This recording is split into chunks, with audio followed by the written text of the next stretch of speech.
എല്ലാവർക്കും സുഖമാണെന്ന് വിശ്വസിക്കുന്നു. ഡെയിലി അപ്ഡേറ്റിലേക്ക് എല്ലാ ആളുകൾക്കും സ്വാഗതം. നാളെ മെയ് 18-ാം തീയതിയും തുറന്നുള്ള ദിവസങ്ങളിലും നിങ്ങൾ ശ്രദ്ധിക്കേണ്ട വളരെ പ്രധാനപ്പെട്ട കാര്യങ്ങളാണ് ഈ ഒരു വീഡിയോയിൽ വ്യക്തമാക്കുന്നത്. വീഡിയോയുടെ വിശദാംശങ്ങളിലേക്ക് കടക്കുന്നതിന് മുമ്പ് കൂടുതൽ ആളുകളിലേക്ക് ഇൻഫർമേഷൻ എത്താൻ ഷെയർ ചെയ്യുക, ലൈക്ക് ചെയ്യുക, ഫേസ്ബുക്കിലൂടെ കാണുന്ന ആളുകൾ ഫോളോ ചെയ്യുക. വീഡിയോയുടെ വിശദമായ വിവരങ്ങളിലേക്ക് വരാം. 16-ാം നിയമസഭയിലെ മന്ത്രിസഭ നാളെ അധികാരമേൽക്കും. മുഖ്യമന്ത്രി വി.ഡി. സതീശൻ മന്ത്രിസഭയിലെ മന്ത്രിമാരുടെ ലിസ്റ്റ് ലോക്ഭവനിലെത്തി. നിയുക്ത മുഖ്യമന്ത്രി വി.ഡി. സതീശൻ ഗവർണർ രാജേന്ദ്ര ആർലേക്കർക്ക് കൈമാറി. നാളെ മുഴുവൻ മന്ത്രിമാരും സത്യപ്രതിജ്ഞ ചെയ്യുമെന്ന് നിയുക്ത മുഖ്യമന്ത്രി വി.ഡി. സതീശൻ അറിയിച്ചു. തിരുവഞ്ചൂർ രാധാകൃഷ്ണൻ സ്പീക്കറും ഷാനിമോൾ ഉസ്മാൻ ഡെപ്യൂട്ടി സ്പീക്കറും ആകും. ഏറ്റവും പ്രധാനപ്പെട്ട കാര്യം, ഇത്തവണ മുഖ്യമന്ത്രി തന്നെയാണ് ധനമന്ത്രിയും എന്നുള്ളതാണ്. ധനമന്ത്രി എന്ന് പറഞ്ഞ ഒരു പ്രത്യേക പദവി ഇപ്രാവശ്യം ഇല്ല. മുഖ്യമന്ത്രി തന്നെയായിരിക്കും ഈ പ്രാവശ്യം ബജറ്റ് അവതരിപ്പിക്കുന്നത്. അത് വളരെ പ്രധാനപ്പെട്ട ഒരു കാര്യമാണ്. അതുകൊണ്ട് തന്നെ ക്ഷേമ ആനുകൂല്യങ്ങൾ, പ്രത്യേകിച്ച് ക്ഷേമ പെൻഷൻ, സ്ത്രീ സുരക്ഷാ പെൻഷൻ്റെയൊക്കെ കാര്യത്തിൽ കുറച്ചുകൂടി വ്യക്തത വേഗം വരും എന്നുള്ളതാണ് നമ്മൾ പ്രതീക്ഷിക്കുന്നത്. ക്ഷേമ പെൻഷൻ വർധനവും അതുപോലെ തന്നെ കൃത്യമായ സമയങ്ങളിലുള്ള വിതരണവും എല്ലാം മുഖ്യമന്ത്രിയുടെ അധികാരത്തിൽ വരും എന്നുള്ളതാണ് ഏറ്റവും പ്രധാനപ്പെട്ട കാര്യം. കഴിഞ്ഞ 2 തവണ പിണറായി മന്ത്രിസഭയിൽ ആദ്യം തോമസ് ഐസക്കും കഴിഞ്ഞ തവണ കെ.എൻ. ബാലഗോപാലുമായിരുന്നു ധനമന്ത്രിമാരായിട്ടുണ്ടായിരുന്നത്. UDF അധികാരത്തിൽ വരുമ്പോഴെല്ലാം കുറെ കാലങ്ങളായിട്ട് ധനമന്ത്രിയായി K.M. മാണിയായിരുന്നു ഉണ്ടായിരുന്നത്. K.M. മാണിയുടെ നിര്യാണത്തിന് ശേഷം ആ പാർട്ടി LDF-ലേക്ക് പോവുകയാണ് ഉണ്ടായത്. എപ്പോൾ UDF ഭരിക്കുമ്പോഴും ഏറ്റവും പ്രധാനപ്പെട്ട നിർണായകമായിട്ടുള്ള വകുപ്പ് ഭരിച്ചിരുന്ന കേരള കോൺഗ്രസ് M വിഭാഗം നിലവിൽ ഇപ്പോൾ ഒറ്റ MLA-മാർ പോലും ഇല്ലാത്ത അവസ്ഥയിലേക്ക് ചുരുങ്ങിയ സാഹചര്യത്തിൽ ആ ഒരു വകുപ്പ് ഇപ്പോൾ UDF-ൽ മുഖ്യമന്ത്രി തന്നെ കൈകാര്യം ചെയ്യാൻ പോകുന്നു എന്നുള്ളതാണ്. ഇതൊരു ദീർഘവീക്ഷണത്തോട് കൂടിയിട്ടുള്ള ഏറ്റെടുക്കലായിരിക്കും എന്നാണ് പ്രതീക്ഷിക്കുന്നത്. സാമ്പത്തിക ഞെരുക്കം വലുതാണ്, അത് മറികടക്കുക എന്നുള്ളത് തന്നെയാകും ഇതിൻ്റെ പ്രധാനപ്പെട്ട ലക്ഷ്യം. മുഖ്യമന്ത്രി ധനവകുപ്പിനോടൊപ്പം തന്നെ നിയമവകുപ്പും തുറമുഖ വകുപ്പും കൈകാര്യം ചെയ്യും എന്നുള്ളതാണ് ഏറ്റവും പ്രധാനപ്പെട്ട കാര്യം. അപ്പോൾ UDF നൽകിയിട്ടുള്ള 5 ഗ്യാരണ്ടികൾ നടപ്പിലാക്കേണ്ട ഏറ്റവും പ്രധാനപ്പെട്ട ഉത്തരവാദിത്തം മുഖ്യമന്ത്രി എന്ന നിലക്കും ധനമന്ത്രി എന്ന നിലക്കും വി.ഡി. സതീശന് തന്നെയായിരിക്കും. ക്ഷേമ പെൻഷൻ കൃത്യസമയത്ത് മുടക്കം വരാതെ വിതരണം ചെയ്യുക എന്നുള്ള പ്രധാനപ്പെട്ട ഒരു ലക്ഷ്യം അത് നിറവേറ്റും എന്ന് തന്നെയാണ് നമ്മൾ പ്രതീക്ഷിക്കുന്നത്.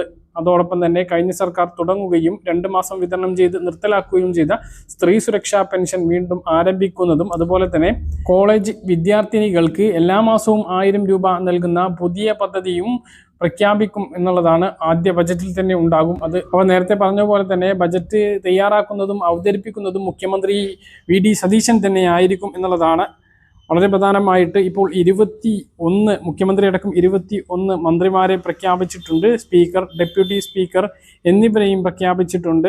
Chief വിപ്പിനെ P.J. ജോസഫ് പ്രഖ്യാപിക്കും എന്നാണ് മുഖ്യമന്ത്രി വി.ഡി. സതീശൻ വ്യക്തമാക്കിയിട്ടുള്ളത്.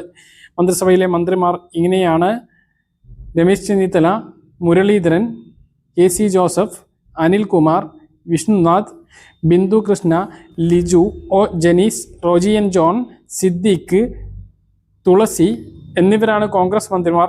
ഘടകകക്ഷി മന്ത്രിമാരായിട്ട് Kunhalikutty Shamsudheen, P.K. Basheer, K.M. Shaji, Abdul Gafoor, Mons Joseph, Shibu Baby John, C.P. John, Anoop Jacob. മുതിർന്ന MLA ആയിട്ടുള്ള തിരുവഞ്ചൂർ രാധാകൃഷ്ണൻ സ്പീക്കറും ഷാനിമോൾ ഉസ്മാൻ ഡെപ്യൂട്ടി സ്പീക്കറുമാകും. 2.5 വർഷത്തിന് ശേഷം അനൂപ് ജേക്കബിന് പകരം മാണി സി കാപ്പനും, ലീഗിലെ ഒരു മന്ത്രിക്ക് പകരം പാറക്കൽ അബ്ദുള്ളയും, കോൺഗ്രസിലെ തുളസിക്ക് പകരം IC ബാലകൃഷ്ണനും മന്ത്രിമാരാകും. അപ്പു ജോൺ ജോസഫ് അല്ലെങ്കിൽ തോമസ് ഉണ്ണിയാടൻ എന്നിവരിൽ ആരെങ്കിലും ചീഫ് വിപ്പ് പദവി ഏറ്റെടുക്കുന്നതാണ്. ആധാർ ഉള്ളവർ നിർബന്ധമായും അറിഞ്ഞിരിക്കേണ്ട വളരെ പ്രധാനപ്പെട്ട അറിയിപ്പുകളാണ് പറയുന്നത്. ആധാർ എൻറോൾമെന്റ് അപ്ഡേഷൻ നടപടികളിൽ നിർണായകമായ മാറ്റങ്ങൾ വരുത്തി കേന്ദ്ര സർക്കാർ ഉത്തരവിറക്കി. കുട്ടികൾ, മുതിർന്നവർ, ട്രാൻസ്ജെൻഡറുകൾ, പ്രവാസികൾ, വിദേശികൾ എന്നിവർക്ക് ആധാർ എടുക്കുന്നതിനും വിവരങ്ങൾ പുതുക്കുന്നതിനും ഇനി മുതൽ പ്രത്യേക വിഭാഗങ്ങളായി തിരിച്ചുള്ള രേഖകൾ നൽകണം. ആധാർ സംവിധാനത്തിന്റെ സുതാര്യത വർദ്ധിപ്പിക്കുന്നതിനും വ്യാജരേഖകൾ തടയുന്നതിനുമാണ് unique identification authority of India 2016 ചട്ടങ്ങൾ ഭേദഗതി വരുത്തിയത്. അപ്പോൾ ഓരോ ചട്ടങ്ങളും നോക്കുകയാണ് എങ്കിൽ കുട്ടികളുടെ ആധാർ എൻറോൾമെന്റിന് കുടുംബനാഥന്റേത് വേണം എന്നുള്ളതാണ്. 5 വയസ്സിന് താഴെയുള്ള കുട്ടികളുടെ ആധാർ എൻറോൾമെന്റിന് കുടുംബനാഥാധിഷ്ഠിത സംവിധാനം നിർബന്ധമാക്കി. മാതാപിതാക്കളുടെയോ നിയമപരമായി രക്ഷിതാക്കളുടെയോ സാധുവായിട്ടുള്ള ആധാർ ഇതിന് ആവശ്യമാണ്. കുട്ടികളുടെ ആധാറിലെ വിലാസം കുടുംബനാഥന്റെ ആധാറിലെ വിലാസത്തിന് തുല്യമായിരിക്കും. കുട്ടികളുടെ എൻറോൾമെന്റ് സമയത്ത് രക്ഷിതാക്കളിൽ ഒരാൾ ബയോമെട്രിക് സ്ഥിരീകരണം നൽകുന്നതും നിർബന്ധമാക്കിയിട്ടുണ്ട്. ജനന സർട്ടിഫിക്കറ്റ് ആണ് ജനനതീയതി തെളിയിക്കുന്നതിന് നൽകേണ്ട പ്രധാനപ്പെട്ട രേഖ. മുതിർന്നവർക്കുള്ളത്, അതായത് 18 വയസ്സിന് മുകളിലുള്ളവർക്ക് ആധാർ എടുക്കുന്നതിനും പുതുക്കുന്നതിനും driving licence, pension card, bank രേഖകൾ, വൈദ്യുതി, വെള്ളം, ഗ്യാസ് ബില്ലുകൾ, ഇൻഷുറൻസ് രേഖകൾ എന്നിവയിൽ ഏതെങ്കിലൊന്നും ഉൾപ്പെടും. നൽകുന്ന രേഖകളെല്ലാം അതാത് അതോറിറ്റികൾക്ക് ഓൺലൈനായി പരിശോധിക്കാൻ കഴിയുന്ന വിധത്തിലായിരിക്കും സംവിധാനം ഒരുക്കുക. അടുത്തത് ട്രാൻസ്ജെൻഡറുകൾക്കും ഭിന്നശേഷിക്കാർക്കുമുള്ള ഇളവുകളാണ്. ട്രാൻസ്ജെൻഡർ വ്യക്തികൾക്ക് സർക്കാർ നൽകുന്ന ഐഡന്റിറ്റി കാർഡുകളോ സർട്ടിഫിക്കറ്റുകളോ തിരിച്ചറിയൽ രേഖയായും വിലാസം തെളിയിക്കാനും ഉപയോഗിക്കാം. പേരും ലിംഗമാറ്റവും ആധാറിൽ പുതുക്കാനും ഈ രേഖകൾ മതിയാകും.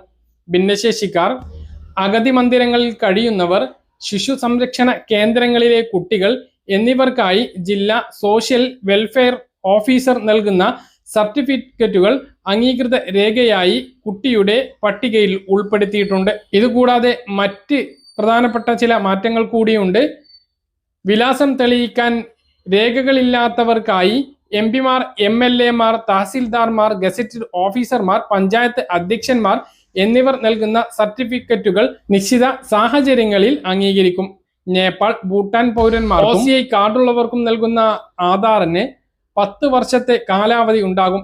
മറ്റ് വിദേശ പൗരന്മാരുടെ ആധാർ കാലാവധി അവരുടെ വിസയുടെയോ FRRO രജിസ്ട്രേഷന്റെയോ കാലാവധിക്ക് തുല്യമായിരിക്കും. വ്യാജരേഖകൾ ഉപയോഗിച്ചുള്ള തട്ടിപ്പുകൾ തടയാനാണ് പുതിയ കർശനമായിട്ടുള്ള വെരിഫിക്കേഷൻ മാനദണ്ഡങ്ങൾ ഒരുക്കിയിട്ടുള്ളത്. ഇത് അതിന് സഹായിക്കുമെന്ന് സർക്കാർ വ്യക്തമാക്കി. പ്രധാനപ്പെട്ട കാര്യം, നമ്മുടെ ഏറ്റവും പ്രധാനപ്പെട്ട രേഖയായിട്ടുള്ള ആധാറിലെ വിവരങ്ങൾ പുതുക്കുന്നതിന് ചില നിബന്ധനകൾ കൂടിയുണ്ട്. ആധാർ കാർഡിലെ വിവരങ്ങൾ ഏറ്റവും കർശനമായ നിയന്ത്രണം ഉള്ളത് ജനനതീയതിക്കും ലിംഗത്തിനുമാണ്. ജനനതീയതി ഇനി മുതൽ തന്റെ ജീവിതത്തിൽ ഒരു തവണ മാത്രമേ ആധാറിൽ മാറ്റാൻ അനുവാദമുള്ളൂ. ഈ വിവരങ്ങൾ ഒരിക്കൽ രേഖപ്പെടുത്തി കഴിഞ്ഞാൽ പിന്നീട് തിരുത്തുക എന്നത് അതീവ സങ്കീർണ പ്രക്രിയയാണ്. മാത്രമല്ല, ആധാറിലെ പേര് മാറ്റുന്നതിനും യൂണിക് ഐഡന്റിഫിക്കേഷൻ അതോറിറ്റി നിശ്ചിത പരിധി ഏർപ്പെടുത്തിയിട്ടുണ്ട്. ഒരാൾക്ക് തന്റെ പേര് ജീവിതത്തിൽ 2 തവണ മാത്രമേ പുതുക്കാൻ കഴിയുകയുള്ളൂ. വിവാഹശേഷമോ മറ്റോ പേരിൽ മാറ്റം വരുന്നവർ ഇക്കാര്യം പ്രത്യേകം ശ്രദ്ധിക്കേണ്ടതാണ്. എന്നാൽ വീട്ടുപേരിലെയോ സർനെയിമിലെയോ മാറ്റങ്ങൾ വരുത്തുന്നതിന് ഇത് തടസ്സമല്ല. നിങ്ങൾ താമസം മാറുന്നതിനനുസരിച്ച് എത്ര തവണ വേണമെങ്കിലും വിലാസം മാറ്റാവുന്നതാണ്. മൊബൈൽ നമ്പറും ഇമെയിലും നിങ്ങളുടെ ഫോൺ നമ്പറോ ഇമെയിൽ വിലാസമോ മാറുന്നതിനനുസരിച്ച് എത്ര തവണ വേണമെങ്കിലും മാറ്റാൻ സാധിക്കുന്നതാണ്. ഇത് രണ്ടും മാറ്റം വരുത്തുന്നതിന് ഒരു പരിധി ഇല്ല എന്നുള്ളതും ശ്രദ്ധിക്കേണ്ട കാര്യമാണ്. അതുപോലെ തന്നെയാണ് ആധാറിലെ ഫോട്ടോയും ബയോമെട്രിക് വിവരങ്ങളും.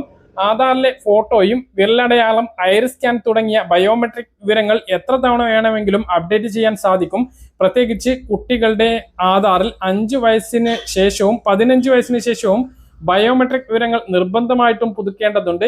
ഇത് സൗജന്യമായി ചെയ്യാവുന്നതുമാണ്. ഇനി നേരത്തെ പറഞ്ഞിട്ടുള്ള പരിധി കഴിഞ്ഞ് തിരുത്താം എങ്കിൽ, അതായത് നിശ്ചിത പരിധി കഴിഞ്ഞിട്ട് ഒരാൾക്ക് പേരോ ജനനതീയതിയോ അനിവാര്യമായ കാരണങ്ങളാൽ മാറ്റണം എങ്കിൽ അതിനായി പ്രത്യേക അനുമതി ആവശ്യമാണ്.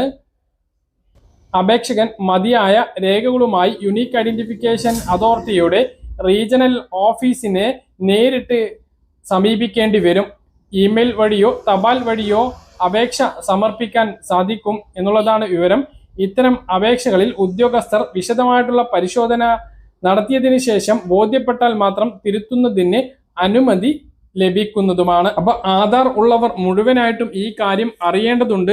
പരമാവധി ആളുകളിലേക്ക് ഷെയർ ചെയ്യുക. ആധാർ വളരെ പ്രധാനപ്പെട്ട രേഖയാണ്. ഈ കാര്യങ്ങളൊന്നും ശ്രദ്ധിച്ചിട്ടില്ല എങ്കിൽ നമ്മുടെ പല ആനുകൂല്യങ്ങളും, കുട്ടികളുടെ പരീക്ഷ, സ്കോളർഷിപ്പ്, കർഷകർക്കുള്ള കൃഷി ആനുകൂല്യങ്ങൾ, വിള ഇൻഷുറൻസുകൾ, സബ്സിഡികൾ, PM കിസാൻ സമ്മാൻ നിധി ഉൾപ്പെടെയുള്ള ആനുകൂല്യങ്ങൾ, സംസ്ഥാനത്തു നിന്നും ലഭിക്കുന്ന ക്ഷേമ പെൻഷനുകൾ, ഇപ്പോൾ ആരംഭിച്ചിട്ടുള്ള സ്ത്രീ സുരക്ഷാ പെൻഷനുകൾ, ഇവയെല്ലാം മുടങ്ങുന്ന സാഹചര്യം ഉണ്ടാകും. എല്ലാ ആളുകളും ഈ കാര്യം ശ്രദ്ധിക്കേണ്ടതാണ്, അറിയേണ്ടതാണ്. പറഞ്ഞ കാര്യങ്ങൾ കൃത്യമായിട്ട് മനസ്സിലാണെന്ന് കരുതുന്നു. ഇതുപോലുള്ള ഇൻഫർമേഷനുകൾക്ക് ഫോളോ ചെയ്യുക, സബ്സ്ക്രൈബ് ചെയ്യുക. മറ്റൊരു വീഡിയോയുമായി നമുക്ക് വീണ്ടും കാണാം. ഇതുവരെ.